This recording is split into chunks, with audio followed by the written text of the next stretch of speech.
എല്ലാവർക്കും നമസ്കാരം. Various LGS 4ാം സ്റ്റേജിലെ മാത്സിലെ 20 ചോദ്യങ്ങൾ നമുക്ക് ചെയ്തു നോക്കാം.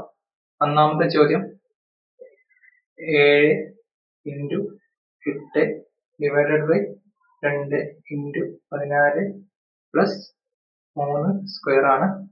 ഇതിന് ഉത്തരമില്ല എങ്കിലും നമുക്കിതൊന്ന് ചെയ്തു നോക്കാം. ആദ്യം നമുക്ക് ബോഡി മാസ് റൂൾ വെച്ചിട്ട് ഡിവിഷൻ ആണ് ആദ്യം ചെയ്യേണ്ടത്. അതായത് ഹരണം ചെയ്യണം. ഹരണം ചെയ്യണമെങ്കിൽ 8 ഡിവൈഡഡ് ബൈ 2 ആണ് നമ്മൾ ആദ്യം ചെയ്യേണ്ടത്. അപ്പോൾ 8 ഡിവൈഡഡ് ബൈ 2 എത്രയാണ്? 4 ആണ്. അപ്പൊ ഞാനത് റീപ്ലേസ് ചെയ്ത് 4 എന്ന് എഴുതാണ്. പിന്നെ ബാക്കിയുള്ളതൊക്കെ അതുപോലെ തന്നെ എഴുതാണ്. അതുപോലെ 3 സ്ക്വയർ എന്ന് പറയുന്നത് എത്രയാണ്? 9. അത് ഞാൻ മാറ്റി എഴുതി. ഇനി ഇത് നമുക്ക് ഗുണിച്ച് നോക്കുമ്പോൾ തന്നെ കാണുമ്പോൾ തന്നെ നമുക്കറിയാം ഈ ഓപ്ഷനിൽ കൊടുത്ത ചെറിയ സംഖ്യകളായിരിക്കില്ല ഈ ഒരു ഗുണനത്തിന്റെ ഉത്തരമായിട്ട് വരിക എന്നുള്ളത്. എങ്കിലും നമുക്കിതൊന്ന് ചെയ്ത് നോക്കാം. 7 × 4 എത്രയാണ്? 28. 28 × 14 പ്ലസ് 9. ഇനി 28 × 14 ചെയ്താൽ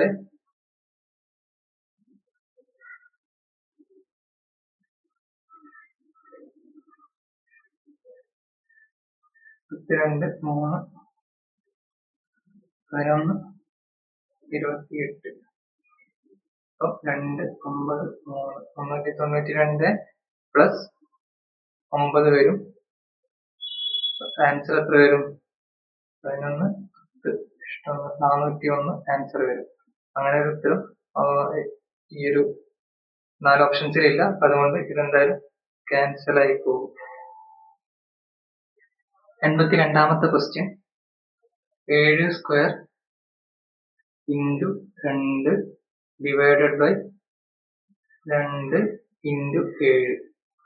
ഇതിനും കൃത്യമായിട്ടുള്ള ഉത്തരം 4 ഓപ്ഷൻസിൽ കൊടുത്തിട്ടില്ല. അതുകൊണ്ട് ഈ ഒരു ചോദ്യവും ക്യാൻസൽ ആയി പോകും. എങ്കിലും നമുക്ക് ഇത് ചെയ്തു നോക്കാം. ഇതും ബോർഡ് മാസ് വെച്ചിട്ട് തന്നെയാണ് നമുക്ക് ചെയ്യേണ്ടത്. അപ്പം ആദ്യം ഈ റൂൾ പ്രകാരം ആദ്യം ബോർഡ് മാസ്. അപ്പം ആദ്യം നമുക്ക് ഈ റൂൾ പ്രകാരം ചെയ്യേണ്ട ഡിവിഷൻ ആണ്. ഇവിടെ ഡിവിഷൻ വരുന്നത് 2 ഡിവൈഡഡ് ബൈ 2 ആണ്. അപ്പം അത് 2 ഡിവൈഡഡ് ബൈ 2 1. ബാക്കിയൊക്കെ അതുപോലെ തന്നെ എഴുതാം. 7 സ്ക്വയർ × 7.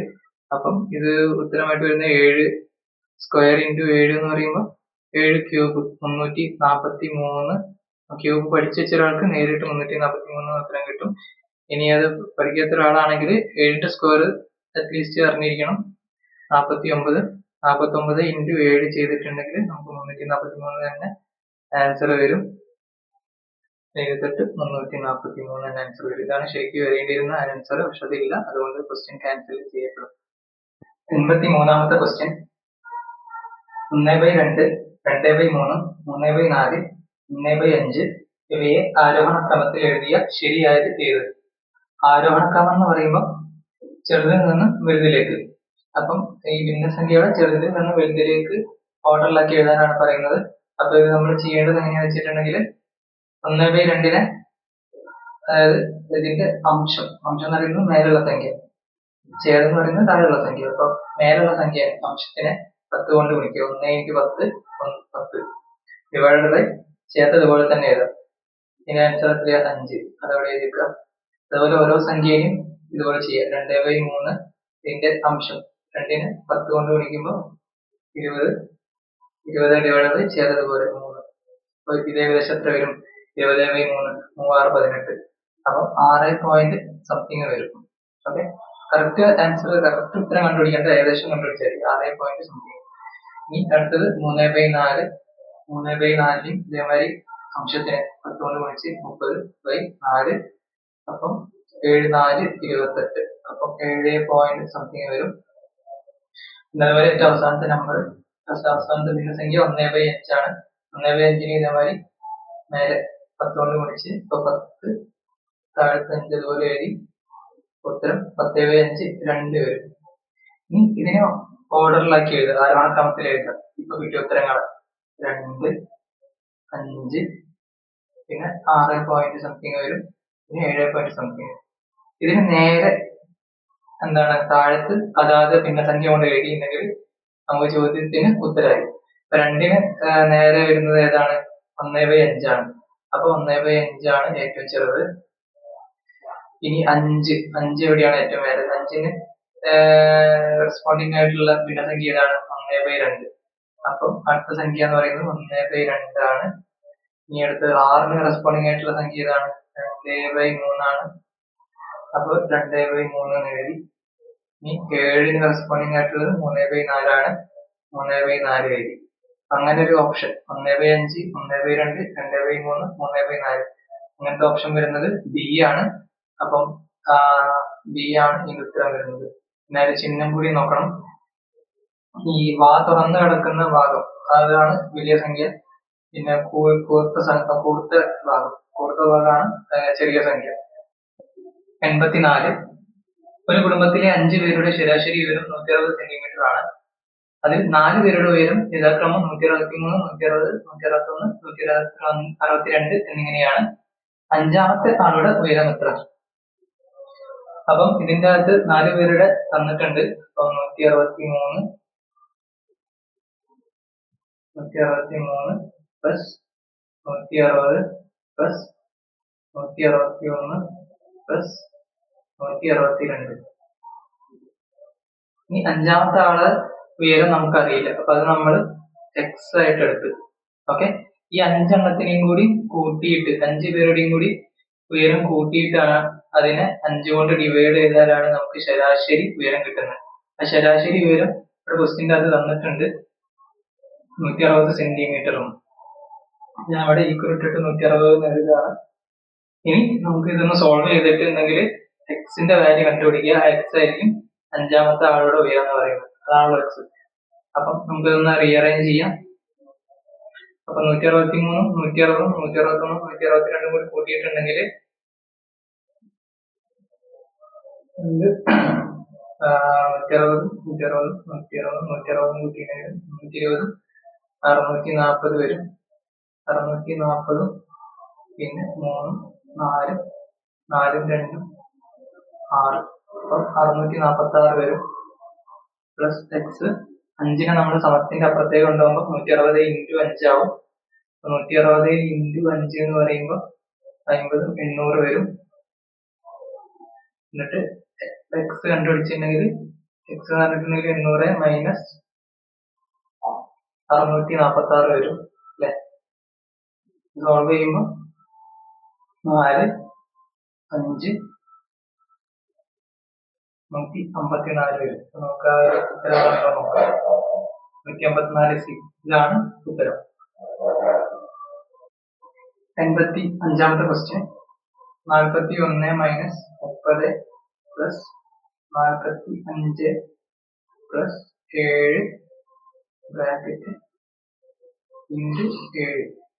ഇത് നമുക്ക് ബോർഡ് മാസ് വെച്ച് ചെയ്യാം. അപ്പം ബോർഡ് മാസ് എന്ന് പറയുമ്പോൾ ആദ്യം ബ്രാക്കറ്റ് ഓഫ് 4. അപ്പം ബ്രാക്കറ്റിന്റെ ഉള്ളിലുള്ളത് നമുക്ക് ആദ്യം ചെയ്ത് വെക്കാം. 41 മൈനസ് 30 പ്ലസ് 45 പ്ലസ് 7 എത്രയാണ്? 52 ഇൻറ്റു 7. ഇനി അടുത്തത് ഗുണനം വരുന്നത് നമുക്ക് ചെയ്ത് വെക്കാം. ബോർഡ് മാസ് പ്രകാരം മൾട്ടിപ്ലിക്കേഷൻ ആണ് അടുത്തത് ചെയ്യേണ്ടത്. അതിനോട് മൈനസും പ്ലസും മൾട്ടിപ്ലിക്കേഷൻ ആണുള്ളത്. അപ്പൊ നമുക്ക് ഈ ഒരു പോർഷൻ ആദ്യം ചെയ്യാം. അപ്പം 52 ഇൻറ്റു 7 എന്ന് പറയുമ്പോൾ 14, 11, 25, 16, 364 കിട്ടും. പ്ലസ് 364 നമ്മളിവിടെ എഴുതി വെച്ച്. പിന്നെ 41 മൈനസ് 30 ഉണ്ട്. ഇനി നമുക്ക് പ്ലസും മൈനസും മാത്രമേ ഉള്ളൂ അല്ലെ? ഈ പ്ലസും മൈനസും മാത്രം വരുമ്പോൾ നമുക്ക് ഏത് ഓർഡറിൽ വേണം ചെയ്യാം. ആദ്യം പ്ലസ് ചെയ്യാം, അല്ലെങ്കിൽ മൈനസ് ചെയ്യാം. 41 മൈനസ് 30 ഞാൻ ആദ്യം ചെയ്യാണ്. അപ്പൊ 11 പ്ലസ് 364. അപ്പൊ 364 11 കൂട്ടിയിട്ടുണ്ടെങ്കിൽ 375 വരും. ഉത്തരം അവിടെ ഉണ്ടോ നമുക്ക് നോക്കി വെക്കാം. 375 ഉണ്ട് ഉത്തരം. ഓപ്ഷൻ സി ആണ് കറക്റ്റ് ഉത്തരം. 86ാമത്തെ ക്വസ്റ്റ്യൻ. ഒരു വിമാനം അരമണിക്കൂർ സമയം കൊണ്ട് 250 കിലോമീറ്റർ ദൂരം സഞ്ചരിച്ചു. വിമാനത്തിന്റെ വേഗത എത്ര? അപ്പം വേഗതയുടെ ഇക്വേഷൻ എന്ന് പറയുന്നത് എന്താണ്? ദൂരം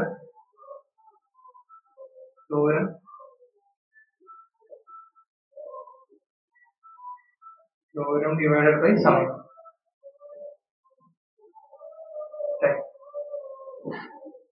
അല്ലെ. ഒരു വേഗതയുടെ വ്യത്യാസം എന്ന് പറയുന്നത് ദൂരം പോയി സമയമാണ്. അപ്പൊ ഇതിന്റെ അത് ദൂരം അവർ തന്നിട്ടുണ്ട് 250 കിലോമീറ്റർ ആണെന്നുള്ളത് അല്ലെ. ഉത്തരമെല്ലാം നമുക്കറിയാം, ഓപ്ഷൻ എല്ലാം തന്നിരിക്കുന്നത് കിലോമീറ്റർ പെർ അവർ ആണ്. അപ്പൊ അത് നമ്മൾ നോക്കണം, കിലോമീറ്റർ പെർ അവർ ആണോ മീറ്റർ പെർ സെക്കൻഡ് ആണോ ഓപ്ഷനിൽ തന്നിട്ടുള്ളത് എന്നത്. കിലോമീറ്റർ പെർ അവർ ആണ്. അപ്പൊ നമുക്ക് കിലോമീറ്ററായി തന്നെ എഴുതാം, 250 കിലോമീറ്റർ. ഇനി സമയം തന്നത് അരമണിക്കൂർ എന്നാണ്. അരമണിക്കൂർ എന്ന് പറയുമ്പോൾ 1/2 അവർ എഴുതിക്കൂടെ നമുക്ക്, അല്ലെ. ഇനി ഈ 1/2 എന്ത് ചെയ്യണം, ഈ 2 മേലോട്ടേക്ക് കൊണ്ടുപോകാം നമുക്ക്. ഓക്കെ, 250 ഡിവൈഡഡ് ബൈ 1 ഇൻറ്റു 2 വരും. ഇത് ഏറ്റവും താഴത്തുള്ള 2 ഏറ്റവും മേലോട്ടേക്ക് ഇൻറ്റു ആയിട്ട് മാറ്റാം നമുക്ക്. ഓക്കെ, ഇനി ഇത് ചെയ്തിട്ടുണ്ടെങ്കിൽ 250 ഇൻറ്റു 2 എത്രയാണ്? 500 കിലോമീറ്റർ പെർ അവർ ആണ് ഇതിന്റെ സ്പീഡ്. ഉത്തരം ഓപ്ഷൻ ഉണ്ടോ നോക്കാം. ഓപ്ഷനിൽ ഉണ്ട്, ഓപ്ഷൻ ഡി ആണ് ഉത്തരം. 87ാമത്തെ ക്വസ്റ്റ്യൻ. 1600 രൂപയ്ക്ക് വാങ്ങിയ ഒരു വസ്തു 12% നഷ്ടത്തിൽ വിറ്റുവെങ്കിൽ വിറ്റ വില എത്ര? അപ്പൊ ഇവിടെ നമുക്ക് മനസ്സിലാക്കേണ്ട കാര്യം, 100% എന്ന് പറയുന്നതാണ് എന്ത്? 1600 രൂപ. ഇനി നമുക്ക് 12% നഷ്ടത്തിലാണ് വിറ്റത്, അതായത് 88, 100ന് 12% കുറച്ചിട്ട് ബാക്കി 88% വിലക്കാണ് ഇത് വിറ്റത്. അപ്പൊ 1600ന്റെ 88% നമുക്ക് കാണേണ്ടത്, അതായിരിക്കും വിറ്റ വില. ഓക്കെ, ഇനി ഈ എന്ത് ചെയ്യാം, ഈ 100ന്റെ 2 പൂജ്യം, 1600ന്റെ 2 പൂജ്യം വെട്ടിക്കളഞ്ഞ് ബാക്കി 16 ഇൻറ്റു 88 വരും. അത് നമുക്ക് ചെയ്ത് നോക്കുമ്പോൾ 4 48, 4 48, 52, 88, 8, 0, 16, 1408 ഉത്തരം കിട്ടും. അപ്പം ഓപ്ഷൻ ബി ആണ് ഇതിന്റെ ഉത്തരം. 88ാമത്തെ ക്വസ്റ്റ്യൻ. 55, 80, 100 എന്നീ സംഖ്യകളുടെ ഉസാഗ എത്ര? ഉസാഗ എന്ന് പറഞ്ഞിട്ടുണ്ടെങ്കിൽ HCF തന്നെയാണ്. അപ്പം നമ്മളോട് HCF കാണാനാണ് പറയുന്നത്. 3 സംഖ്യയുടെ HCF കാണാൻ നമ്മൾ എന്ത് ചെയ്യാം? 55, 88, 100. നമ്മൾ ഇതിനെ ഘടകം ആക്കി ചെയ്യുമ്പോൾ ഈ 3ൽ പോകുന്ന സംഖ്യ വെച്ചിട്ട് വേണം ഇത് ചെയ്യാൻ. അത് 3ന് പോകാത്ത അവസ്ഥ വരുമ്പോൾ അവിടെ വെച്ചിട്ട് ഈ ഘടകം ചെയ്യുന്നത് നിർത്തണം. അപ്പൊ നമുക്ക് ഇത് ആദ്യം 88 അല്ല 80ആണ്. അപ്പം ആദ്യം നമുക്ക് 5 വെച്ച് ചെയ്ത് തുടങ്ങാം, കാരണം എല്ലാം 5ന്റെ മൾട്ടിപ്പിൾ ആണ്. 5 11 തവണ പോകും 85ന്റെ അകത്ത്. 5 80ന്റെ അകത്ത് 1 6 16 തവണ പോകും. 5 100ന്റെ അകത്ത് 20 തവണ പോകും. ഈ 3 സംഖ്യ നോക്കുക. ഈ 3 സംഖ്യേന്റെ അകത്തും ഏത് സംഖ്യ പോവുക? വേറെ 1 മാത്രമേ പോവുള്ളൂ. 1 11 16 20. ഇനി വേറെ സംഖ്യ ഒന്നും ഇതിന്റെ അകത്ത് പോകില്ല എന്നാണ് അതിന്റെ അർത്ഥം. അപ്പൊ നമ്മൾ എന്ത് ചെയ്യും? ഇവിടെ വെച്ച് നിർത്തുക. എന്നിട്ട് ഈ ലെഫ്റ്റ് സൈഡിലുള്ള സംഖ്യകളെ മൾട്ടിപ്ലൈ ചെയ്തിട്ട് കിട്ടുന്നതാണ് നമ്മുടെ HCF. 5 ഇൻറ്റു 1 എത്രയാ? 5. 5 ആണ് ഇതിന്റെ HCF അല്ലെങ്കിൽ ഉസാഗ. Option C. 89ാമത്തെ ക്വസ്റ്റ്യൻ. കൂട്ടത്തിൽ ചേരാത്തത് ഏത്? 8, 16, 27, 64. അപ്പം PSC ഇവിടെ ഉദ്ദേശിച്ചത് എന്തായാലും ക്യൂബാണ്. അതായത് 2ന്റെ ക്യൂബാണ് 8, 3ന്റെ ക്യൂബാണ് 27, 4ന്റെ ക്യൂബാണ് 64. അപ്പൊ ഒറ്റയാന്ന് പറയുന്നത് 16. ഓപ്ഷൻ ബി ആയിരിക്കും. പിന്നെ നമുക്ക് പറയണമെങ്കിൽ ഇങ്ങനെയൊക്കെ പറയാം. എങ്ങനെ? 27 ഒറ്റ സംഖ്യയാണ്, ബാക്കി 3 ഇരട്ട സംഖ്യയാണ്, അതുകൊണ്ട് 27 കൊടുക്കാം. പക്ഷെ ഇതൊക്കെ നിങ്ങൾക്ക് വേണ്ടി ചലഞ്ച് ചെയ്ത് നോക്കാം. പക്ഷെ PSC അക്സെപ്റ്റ് ചെയ്യുമെന്ന് നമുക്ക് ഉറപ്പിക്കാൻ പറ്റില്ല. ഫൈനൽ കീ വരുമ്പോൾ മാത്രമേ നമുക്ക് ഉറപ്പിക്കാൻ പറ്റുള്ളൂ. നിങ്ങൾക്ക് 27 കൊടുത്തവർക്ക് വേണമെങ്കിൽ ചലഞ്ച് ചെയ്ത് നോക്കാം. 90ാമത്തെ ക്വസ്റ്റ്യൻ. 1, 3, 6 എന്നിങ്ങനെ തുടങ്ങുന്ന ശ്രേണിയുടെ അടുത്ത പദം ഏതായിരിക്കും? അപ്പം ഇവിടെ 1, 3, 6 ഒന്നിനോട് 2 കൂട്ടുമ്പോഴാണ് 3 കിട്ടുന്നത്. 3നോട് 3 കൂട്ടുമ്പോൾ 6 കിട്ടും. അപ്പൊ 6നോട് അടുത്ത് എത്ര കൂട്ടണം? 4 കൂട്ടിയിട്ടുണ്ടെങ്കിൽ എന്ത് കിട്ടും നമുക്ക്? 10 കിട്ടും. അപ്പൊ 10 നമുക്ക് ആൻസർ ആയിട്ട് കിട്ടും. പിന്നെ അതുപോലെ തന്നെ വേറൊരു പാറ്റേണും കൂടി ഉണ്ട് നമുക്കിവിടെ. എങ്ങനെയാണെന്ന് വെച്ചിട്ടുണ്ടെങ്കിൽ ഒന്നിനോട് 2 കൂട്ടിയപ്പോ 3 കിട്ടി അല്ലെ? ഈ 3നോട് 3 കൂട്ടിയപ്പോ 6 കിട്ടി. ഇനി അടുത്തത് 6നോട് 5 കൂട്ടാൻ പറ്റും. അതെങ്ങനെയാന്ന് വെച്ചിട്ടുണ്ടെങ്കിൽ നമ്മുടെ പ്രൈം നമ്പേഴ്സ് ഉണ്ട്. ഈ പ്രൈം നമ്പേഴ്സ് ഓർഡറിൽ 2, 3, 5, 7 കൂട്ടി കൂട്ടി പോയിട്ടും അങ്ങനെ ശ്രേണി ഉണ്ടാക്കാം. അപ്പം 2 കഴിഞ്ഞ് 3 കഴിഞ്ഞ് പിന്നെ അടുത്ത 6നോട് 5 കൂട്ടുമ്പോൾ നമുക്ക് എത്ര കിട്ടും? 11. അപ്പം 10 ആവാം ഉത്തരം, 11 ആവാം ഉത്തരം.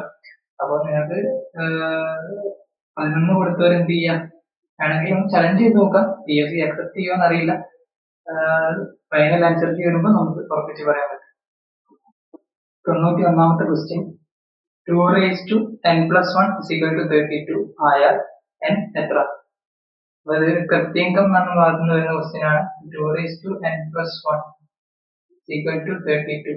ഈ 32നെ നമ്മൾ എന്താക്കി എഴുതണം? 2ന്റെ പവർ ആക്കി എഴുതണം.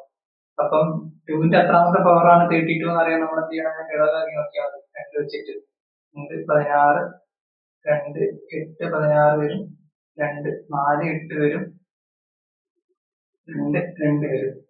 ഓക്കെ, ഇതിന്റെ അകത്ത് ആകെ കൂടി എത്ര 2 ഉണ്ട്? 1 2 3 4 5, അങ്ങനെ 5 2കളാണ് ഉള്ളത്. അപ്പം 2ന്റെ 5ാമത്തെ പവർ ആണ് 32 നമുക്ക് മനസ്സിലാവും. ഓക്കെ, അത് നമുക്ക് എങ്ങനെ എഴുതാം? 2 raised to n plus 1 is equal to 2 raised to 5 എന്ന് എഴുതാം. അപ്പം ഇവിടെ ഒരു റൂൾ ഉണ്ട്. a raised to m is equal to a raised to n ആണെങ്കിൽ m is equal to n എന്നാണ് അതിന്റെ റൂൾ. അപ്പൊ അങ്ങനെ വരുന്ന സമയത്ത് ഇവിടെ എന്ത് നമുക്ക് പറയാം? n plus 1. ഈ കേസിൽ നമുക്ക് 2 raised to n plus 1 2 raised to n plus 1 is equal to 2 raised to 5 എന്ന് പറയുമ്പോൾ n plus 1 is equal to 5 എന്ന് നമുക്ക് എഴുതിക്കൂടെ? അങ്ങനെയാകുമ്പോൾ n എത്ര വരും? 1 അപ്പുറത്തേക്ക് പോകുമ്പോൾ 5 minus 1 ആവും, 4 വരും. n എന്ന് പറയുന്നത് 4 ആണ്. 4 നിങ്ങൾക്ക് ശരിയാവാൻ നോക്കൊന്ന് 4 സബ്സ്റ്റിറ്റ്യൂട്ട് ചെയ്ത് നോക്കിയാൽ മതി. 2 raised to 4 plus 1 2 raised to 5 അല്ലേ? 2 raised to 5 എന്ന് പറയുന്നതാണ് 32. അങ്ങനെ നമുക്ക് ഒന്ന് ഉറപ്പിക്കാനും പറ്റും. 92ാമത്തെ ക്വസ്റ്റ്യൻ. ഒരു കന്നുകാലി ചന്തയിൽ കുറെ പശുക്കളും മനുഷ്യരും ഉണ്ട്. ആകെ കാലുകൾ 70ഉം ആകെ തലകൾ 30ഉമാണ്. മനുഷ്യരുടെ എണ്ണവും പശുക്കളുടെ എണ്ണവും തമ്മിലുള്ള വ്യത്യാസം എത്ര?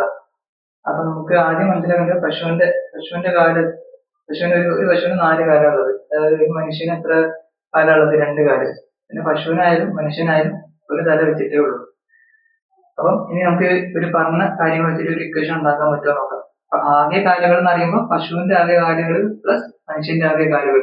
അപ്പം പശുവിന്റെ എണ്ണം നമുക്കറിയില്ല. അപ്പൊ അത് ഞാൻ P ആയിട്ട് എടുക്കുകയാണ്. അപ്പൊ പശുക്കളുടെ കാലുകളുടെ എണ്ണം, ഓരോ പശുവിന് 4 എണ്ണം വെച്ചിട്ടുണ്ടെങ്കിൽ P × 4 വരും, പ്ലസ് മനുഷ്യന്റെ ആകെ കാലുകളുടെ എണ്ണം. മനുഷ്യന്റെ എണ്ണം നമുക്കറിയില്ല. അപ്പൊ ഞാൻ M ആയിട്ട് എടുക്കുകയാണ്. M × മനുഷ്യന്റെ 2 കാല് അല്ലെ?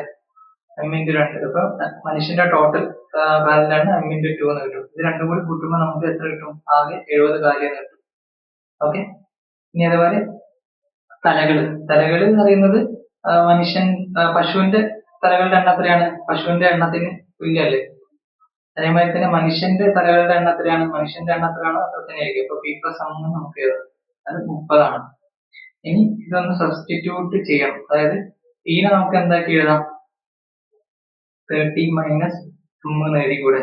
M നെ അപ്പുറത്തേക്ക് കൊണ്ടുപോയിട്ട് 30 - M ആവും. ഈ P ന്റെ വാല്യൂ നമ്മൾ എവിടെ സബ്സ്റ്റിറ്റ്യൂട്ട് ചെയ്യണം? ഈ ഒന്നാമത്തെ ഇക്വേഷനിൽ നമ്മൾ സബ്സ്റ്റിറ്റ്യൂട്ട് ചെയ്യാം. P നെ മാറ്റിയിട്ട് 30 - M എന്ന് കൊടുക്കണം. അപ്പം ഞാൻ ഈ P നെ മാറ്റിയിട്ട് അവിടെ 30 - M എന്ന് കൊടുക്കുകയാണ്. 30 - M × 4 പ്ലസ് M × 2 = 70 എന്ന് വരും. ഓക്കെ, ഇനി ഇതൊന്ന് ബ്രാക്കറ്റിന്റെ ഉള്ളിലേക്ക് ഞാൻ 4 മൾട്ടിപ്ലൈ ചെയ്യാണ്. അപ്പൊ 120 - 4M പ്ലസ് 2M = 70. ഇത് സോൾവ് ചെയ്യുമ്പോൾ 120 മൈനസ് 2m വരും അല്ലെ. മൈനസ് 4m പ്ലസ് 2m കൂടി വരുമ്പോൾ മൈനസ് 2m ആവും, 70 വരും. അപ്പൊ 2m മൈനസ് 2mനെ ഞാൻ അപ്പുറത്തേക്ക് കൊണ്ടുപോവാണ്. അപ്പൊ അത് 2m ആവും. അതേമാതിരി 70 ഞാൻ ഇപ്പുറത്തേക്ക് കൊണ്ടുവരുമ്പോൾ 120 മൈനസ് 70 വരുമ്പോൾ ഇവിടെ 50 ആവും. ഓക്കെ, അപ്പൊ m is equal to എന്ത് കിട്ടും? 50/2 25 കിട്ടും. അപ്പൊ മനുഷ്യരുടെ എണ്ണാണ് m അല്ലെ.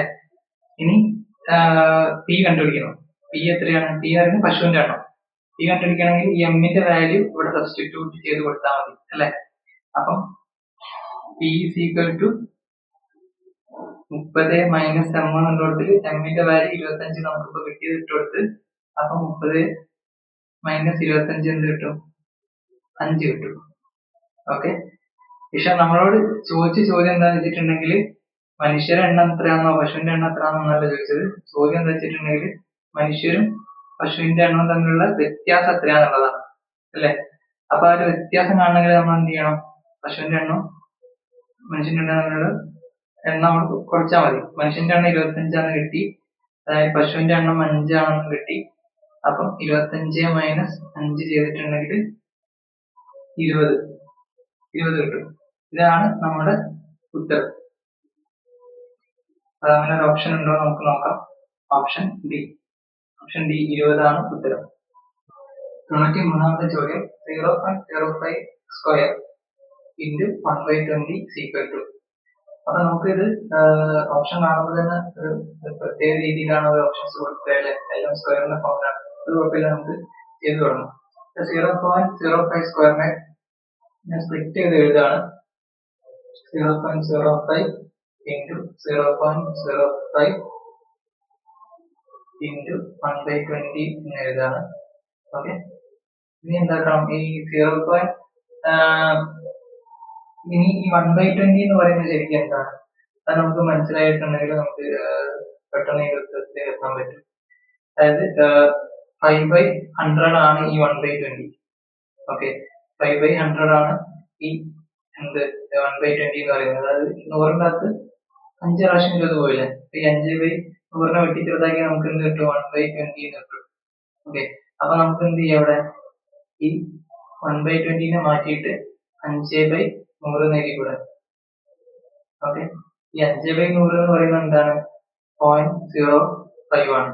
അപ്പൊ ഞാൻ ഇതിനെ വീണ്ടും മാറ്റിയിട്ട് എന്താക്കാൻ പോവാണ്? 0.05 മാറ്റി എഴുതി 1/20നെ. അപ്പം നോക്കി നോക്കിയേ, 0.05 into 0.05 into 0.05, അതായത് 3 ഒന്നാണ്. ഇതിന് നമുക്ക് ഇങ്ങനെ എഴുതാം, 0.05 ഹോൾ ക്യൂബ് നേടിക്കൂടെ? അങ്ങനെ ഒരു ഉത്തരം ഇതിന്റെ അകത്തുണ്ട്. Option D 0.05 whole cube. അങ്ങനെയാണ് ഇതിന്റെ ഉത്തരം. 94ാമത്തെ ചോദ്യം 1, 2, 4, 8 എന്ന സംഖ്യാ ശ്രേണിയുടെ അടുത്ത പദം ഏത്? അപ്പം 1 കഴിഞ്ഞ് 1നോട് 1 കൂട്ടുമ്പോൾ 2 കിട്ടി. 2നോട് 2 കൂട്ടുമ്പോൾ അതേ സംഖ്യ തന്നെ കൂട്ടുമ്പോൾ 4 കിട്ടി. 4നോട് അതേ സംഖ്യ 4 തന്നെ കൂട്ടുമ്പോൾ നമുക്ക് 8 കിട്ടി. 8നോട് അതേ സംഖ്യ 8 തന്നെ കൂട്ടുമ്പോൾ 8 8 16 കിട്ടും. അപ്പൊ അടുത്ത സംഖ്യ എന്ന് പറയുന്നത് 16. അതായത് ഓപ്ഷൻ സി ആണ് ഉത്തരം. 95ാമത്തെ ചോദ്യം. ഈ ചോദ്യത്തിന് കറക്റ്റ് ഉത്തരം ഓപ്ഷനിലില്ല. അത് എന്തായാലും ക്യാൻസൽ ആവും ചോദ്യം. ഓക്കെ, പക്ഷെ എങ്കിലും നമുക്ക് ചെയ്ത് നോക്കാം എങ്ങനെയാ ചെയ്യാന്നുള്ളത്. രമയുടെയും ജയയുടെയും വയസ്സുകളുടെ അംശബന്ധം 2:3 ആണ്. 5 വർഷം കഴിയുമ്പോൾ രമയ്ക്ക് 24 വയസ്സാകും എങ്കിൽ ജയയുടെ ഇപ്പോഴത്തെ വയസ്സ് എത്ര? ഓക്കെ, ജയയുടെ വയസ്സാണ് നമുക്ക് കണ്ടെത്തേണ്ടത്. അപ്പൊ ഇവർ പറഞ്ഞ കാര്യങ്ങളൊക്കെ നമുക്ക് എഴുതി നോക്കാം. അപ്പൊ രമേന്റെ വയസ്സ് 6 ജയയുടെ വയസ്സ് = 2:3 ആണ്. ഓക്കെ, ഇനി 5 വർഷം കഴിയുമ്പോൾ രമയ്ക്ക് 24 വയസ്സാവും. ഓക്കെ, ഈ അംശബന്ധത്തിന്റെ കൂടെ ഒരു x കൊണ്ട് മൾട്ടിപ്ലൈ ചെയ്തിട്ടുണ്ടെങ്കിൽ നമുക്ക് ഇവരുടെ വയസ്സ് കിട്ടും. അതായത് രമേന്റെ വയസ്സ് എന്ന് പറയുന്നത് 2x ആണ്. അതേപോലെ ജയയുടെ വയസ്സ് എന്ന് പറയുന്നത് 3x ആണ്. ഓക്കെ, ഇനി ഇവരുടെ വയസ്സുകൾ കിട്ടി നമുക്ക്. ഇനിയിപ്പം നമുക്ക് എന്താ തന്നിട്ടുള്ളത്? 5 വർഷം കഴിയുമ്പോൾ രമയുടെ വയസ്സ് 24 അല്ലെ. രമേന്റെ ഇപ്പോഴുള്ള വയസ്സ് 2x ആണ്. അതിനോട് 5 വർഷം കഴിയുമ്പോൾ 5 വയസ്സും കൂടി കൂടില്ലേ? അപ്പൊ 5 വയസ്സും കൂടി കൂടുമ്പോൾ എത്രയാവും? 24 വയസ്സാവും എന്നാണ് പറയുന്നത്. ഈ ഒരു ഇക്വേഷൻ്റെ അകത്ത് നമുക്ക് എന്ത് കണ്ടുപിടിക്കാൻ പറ്റും? എക്സിന്റെ വാല്യൂ കണ്ടുപിടിക്കാൻ പറ്റും. 2x is equal to 5 അപ്പുറത്തേക്ക് പോകുമ്പോൾ 24 മൈനസ് 5 ആവും അല്ലെ? 24 മൈനസ് 5 ആവും. അത് എന്താവും? 19 ആവും. അപ്പം എക്സ് നമുക്ക് കിട്ടി എന്ത്? 2 അപ്പുറത്തേക്ക് പോകുമ്പോൾ 19/2 വരും. ഇതാണ് എക്സ് വരുന്നത്. ഇനി ഈ എക്സ് എവിടെ ഇട്ട് കൊടുക്കുക? ഇവരുടെ വയസ്സിന്റെ അകത്ത് 2xന്റെ അകത്ത് 3xന്റെ അകത്ത് ഇട്ട് കൊടുത്തിട്ടുണ്ടെങ്കിൽ അവർക്ക് കറക്റ്റ് വയസ്സ് കിട്ടും. പക്ഷെ നമുക്ക് രണ്ടുപേരുടെ വയസ്സ് കണ്ടുപിടിക്കേണ്ട, നമുക്ക് ജെയുടെ വയസ്സാണ് കണ്ടുപിടിക്കാൻ പറഞ്ഞത്. അപ്പൊ ജെന്റെ വയസ്സ് കണ്ടുപിടിക്കുമ്പോൾ നമുക്ക് 3x മാത്രം കണ്ടുപിടിച്ചാൽ മതി അല്ലെ? അപ്പൊ 3 ഇൻറ്റു എക്സിന്റെ വാല്യൂ എത്രയാ? 19/2. അപ്പം ഇവിടെ 3 ഇൻറ്റു 19 എത്ര വരും? 3 ഇൻറ്റു 19 30, 27, 57/2 വരും. ഈ 57/2 ചെറുതാക്കുമ്പോൾ 2, 1, 28.5 വരും. അപ്പൊ നമുക്ക് കിട്ടുന്ന ഉത്തരം എത്രയാണ്? ജെയുടെ വയസ്സ് 28.5 ആണ്. പക്ഷെ അങ്ങനെ ഒരു ആൻസർ എന്തിലും ഇല്ല, നമ്മുടെ ഓപ്ഷനിൽ ഇല്ല. 27, 30, 28, 29, 28.5 ഇല്ല. അപ്പൊ അതുകൊണ്ടാണ് ക്യാൻസൽ ആവുന്നത്. 96-ാമത്തെ ചോദ്യം. 1 പ്ലസ് 2 ഇൻറ്റു 3 ബ്രാക്കറ്റ് ഉണ്ട്, പിന്നെ ഡിവൈഡഡ് ബൈ 6 മൈനസ് 1. ഓക്കെ, ഇതിൻ്റെ അകത്ത് ബോർഡ് മാസ് നിയമപ്രകാരം 2 ഇൻറ്റു 3 നമ്മൾ ആദ്യം ചെയ്യും, ബ്രാക്കറ്റിനുള്ളിലുള്ളത്. ഓക്കെ, പിന്നെ ബാക്കിയുള്ളതൊക്കെ അതുപോലെ എഴുതാം. 1 പ്ലസ്. ഓക്കെ, ഇനി അടുത്ത ബോർഡ് മാസ് പ്രകാരം ബ്രാക്കറ്റ് കഴിഞ്ഞാൽ പിന്നെ വരുന്നത് ഡിവിഷൻ, അതായത് ഈ 6 ഡിവൈഡഡ് ബൈ 6 അത് ആദ്യം ചെയ്യണം. 1 പ്ലസ് 6 ഡിവൈഡഡ് ബൈ 6 എത്രയാണ്? 1. പിന്നെ ബാക്കി വരുന്ന മൈനസ് 1 കൂടി എഴുതി. അപ്പൊ ഇത് 1 പ്ലസ് 1 2, 2 മൈനസ് 1 എത്രയാണ്? 1 വരും ഉത്തരം. അങ്ങനെ ഒരു ഓപ്ഷൻ നമുക്കുണ്ട്, ഓപ്ഷൻ സി. ഓപ്ഷൻ സി ആണ് ഉത്തരം. 97-ാമത്തെ ചോദ്യം. 11 32 ഈക്വൽ ടു 22 റിലേഷൻ ഇവിടെ ബ്ലാങ്ക് ആയി കൊടുത്തിട്ടുണ്ട്. അപ്പൊ ഇവിടെ നമുക്ക് മനസ്സിലാവും ഇവിടെ 11ന്റെ ഡബിൾ ആണ് 22. ഓക്കെ, അതേമാതിരി 132ന്റെ ഡബിൾ ആയിരിക്കും ഇവിടെ വരേണ്ടത്, അതായത് 264. ഓക്കെ, ഇങ്ങനെയാണ് ഉത്തരം വരുന്നത്. അതായത് ഓപ്ഷൻ ഡി ആണ് ഉത്തരം. ഓപ്ഷൻ ഡി ഉത്തരമായിട്ട് വരും. ഇവിടെ ഇപ്പൊ നമുക്ക് ആദ്യം എങ്ങനെ തോന്നാം? നമുക്ക് പല രീതിയിൽ നമ്മൾ ചെയ്ത് നോക്കും. കാരണം ഫസ്റ്റ് എനിക്ക് തോന്നിയത് 11 ഇൻറ്റു 12 ആണ് എന്ത് വരുന്നത്? 132 വരുന്നത് അല്ലെ? അപ്പൊ ഞാൻ വിചാരിച്ചത് 11നെ അതിന് തൊട്ടടുത്ത സംഖ്യ കൊണ്ട് മൾട്ടിപ്ലൈ ചെയ്തപ്പം 132 കിട്ടി. അങ്ങനെയാണെങ്കിൽ 22നെ അതിന്റെ തൊട്ടടുത്ത സംഖ്യനെ 23 കൊണ്ട് ഗുണിക്കുമ്പോൾ എന്ത് കിട്ടും? ഉത്തരം കിട്ടും എന്നാണ് ഞാൻ വിചാരിച്ചത്. പക്ഷെ 22നെ 23 കൊണ്ട് ഗുണിച്ചപ്പോൾ കിട്ടുന്ന ഉത്തരമൊന്നും ഇവിടെ ഇല്ല. അപ്പം അതെല്ലാം എനിക്ക് മനസ്സിലായി. അതിനുശേഷമാണ് ഞാൻ ഈ ഒരു മെത്തേഡ് കണ്ടുപിടിച്ചത്. അതായത് 11ന്റെ ഡബിൾ ആണ് 22, 152ന്റെ ഡബിൾ നോക്കി, അപ്പൊ 264 ഉണ്ട്. അപ്പൊ അങ്ങനെയാണ് ഉത്തരത്തിലേക്ക് എത്തിയത്. 98-ാമത്തെ ചോദ്യം. ഒറ്റയാൻ ഏത്? ചതുർഭുജം, ലംബകം, സാമാന്തരികം, ചതുരം. ഇതിന്റെ അകത്ത് നമുക്കറിയാം ചതുർഭുജം എന്ന് പറയുന്നത് ഒരു കാറ്റഗറിയാണ്. അതായത് 4 വശങ്ങളുള്ളതിനൊക്കെ നമുക്ക് എന്ത് പറയാം? ചതുർഭുജം എന്ന് പറയും. ഇതൊരു ചതുർഭുജാണ്, ഇതൊരു ചതുർഭുജാണ്, ഇതൊരു ചതുർഭുജാണ്, അതുപോലെ ഇതൊരു ചതുർഭുജാണ്. അപ്പൊ 4 വശമുള്ളതിനൊക്കെ നമുക്ക് ചതുർഭുജം എന്നറിയാം. പക്ഷെ ബാക്കിയുള്ള 3 നമുക്കറിയാം. ഇതിനാണ് ചതുരം എന്ന് പറയുന്നത്, ഇതിനെയാണ് ലംബകം എന്ന് പറയുന്നത്, ഇതിനെയാണ് സാമാന്തരികം എന്ന് പറയുന്നത്. അതായത് ചതുർഭുജത്തിനകത്തുള്ള മൂന്ന് എന്താണ് ടൈപ്പാണ് ഈ ബിയും സിയും ഡിയും എന്ന് പറയുന്നത്. അപ്പൊ ചതുർഭുജം എന്ന് പറയുന്നത് ഇതിനൊക്കെ പൊതുവായിട്ട് പറയുന്ന ഒരു പേരാണ്. അതുകൊണ്ട് തന്നെ ചതുർഭുജാണ് ഇവിടെ ഉത്തരം വരുന്നത്. 99-ാമത്തെ ചോദ്യം. 2, 3, 5, 7 ഇങ്ങനെ തുടർന്നാൽ 8-ാമത്തെ സ്ഥാനത്തെ സംഖ്യ ഏത്? അപ്പം നമുക്ക് കണ്ടപ്പോൾ തന്നെ നമുക്ക് മനസ്സിലാവും ഇതൊരു പ്രൈം നമ്പറിന്റെ സീരീസ് ആണ്. അതായത് 2, 3, 5, 7, 4 സംഖ്യകൾ ഇതിനകത്ത് തന്നിട്ടുണ്ടെങ്കിൽ നമുക്കൊരു 4 സംഖ്യകൾ കൂടി കണ്ടുപിടിക്കണം. 7 കഴിഞ്ഞാൽ പിന്നെ 8, 9, 10 പ്രൈം നമ്പർ അല്ല, 11 പ്രൈം നമ്പർ ആണ്, 12 പ്രൈം നമ്പർ അല്ല, 13 ആണ്, പിന്നെ 14, 15, 16 അല്ല, 17 ആണ്, 18 ഇല്ല, 19. ഓക്കെ, ഇപ്പൊ എട്ടാമത്തെ സംഖ്യ എന്ന് പറയുന്നത് ഏതാണ്? 19 അല്ലെ? അപ്പൊ അതിന്റെ ആൻസർ ഓപ്ഷൻ എ 19. 100ാമത്തെ ചോദ്യം 4/2/6 ഡിവൈഡഡ് ബൈ 1/2/6. ഈ 20 മാത്സിന്റെ ചോദ്യത്തിനകത്ത് എനിക്ക് ഏറ്റവും ഇഷ്ടപ്പെട്ട ഒരു ചോദ്യം ഇതാണ്. ഇത് നമുക്കൊന്ന് സോൾവ് ചെയ്ത് നോക്കാം. 4/2/6, അതായത് അതിനർത്ഥം 4/2/6 നമുക്ക് വെട്ടിച്ചെറുതാക്കിയിട്ട് 2 അല്ലെ, 2/6 നമുക്ക് വെട്ടിച്ചെറുതാക്കാം, 1/3 ആയിരിക്കും. ഓക്കെ, അപ്പൊ ഞാനിത് 4/1/3 മാറ്റി എഴുതാണ്. 4/2/6 പകരം നമുക്ക് എന്ത് ചെയ്താം, 4/1/3 ആക്കാം. ഓക്കെ, അതേമാതിരി ഡിവൈഡഡ് എഴുതി, പിന്നെ 1/2/6. ഈ 1/2/6നെ 1/2/6നെ 2 കൊണ്ട് വെട്ടിയിട്ട് ഇവിടെ 1, ഇവിടെ 3 വരും. അപ്പം അതിനെ ഞാൻ മാറ്റി എഴുതാണ്. 1/3 എഴുതാണ്. 1/3. ഓക്കെ, ഇനി നമുക്കൊന്ന് സോൾവ് ചെയ്ത് നോക്കാം. വിഷമഭിന്നത്തിനെ സാധാരണ ഭിന്നത്തിലേക്ക് മാറ്റണം. അപ്പം 4 × 3 12, 12 പ്ലസ് 1 13/3 എന്ന് വരും അല്ലെ, ഡിവൈഡഡ് ബൈ 1 × 3 3 3 പ്ലസ് 1 4 4/3 എന്ന് വരും.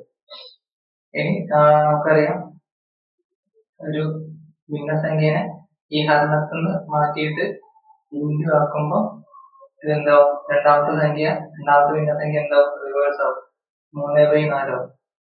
ഓക്കെ, ഇനി നമുക്കിത് വെട്ടിച്ചെറുതാക്കാം. ഈ 3നെയും വെട്ടാം, മേലുള്ള 3നെയും വെട്ടാം. അപ്പൊ ബാക്കി എത്രയാണ് വരുന്നത്? 13/4 ആണ് ബാക്കി വരുന്നത്. 13/4 നമുക്ക് എന്ത് ചെയ്യാം, ഹരിച്ചു നോക്കാം. 13 ഡിവൈഡഡ് ബൈ 4. അപ്പം 3, 4, 12, ബാക്കി 1 വരും. ഓക്കെ, ഇനി അതിനെ വിഷമഭിന്നത്തിന്റെ രൂപത്തിലേക്ക് ആക്കി എഴുതണം. അതായത് ആദ്യം 3 എഴുതണം, 3, പിന്നെ ശിഷ്ടം എഴുതണം, 1 ഡിവൈഡഡ് ബൈ ഈ 4 എഴുതാം. അപ്പൊ 3 1/4 എന്ന് നമുക്ക് എഴുതാം. ഇതാണ് നമ്മുടെ ഉത്തരം വരിക. ചോദ്യത്തിന്റെ അകത്തെല്ലാം നമുക്ക് കാണാം 4 ഓപ്ഷനും വിഷമഭിന്നത്തിന്റെ രൂപത്തിലാണുള്ളത്. അതുകൊണ്ടാണ് നമ്മൾ ഇങ്ങനെ 13/4 നിർത്തിയിട്ട് കാര്യമില്ല. കാരണം ഓപ്ഷൻ എല്ലാം തന്നത് ഈ വിഷമഭിന്നത്തിന്റെ രൂപത്തിലാണ്. അപ്പൊ നമ്മൾ എന്ത് ചെയ്യണം, ഈ 13/4നെ ഇതേപോലെ ഡിവൈഡ് ചെയ്ത് കണ്ടുപിടിച്ചിട്ട് അതിനെ ഈ ഒരു രൂപത്തിലേക്ക്, വിഷമഭിന്നത്തിന്റെ രൂപത്തിലേക്ക് മാറ്റി എഴുതണം.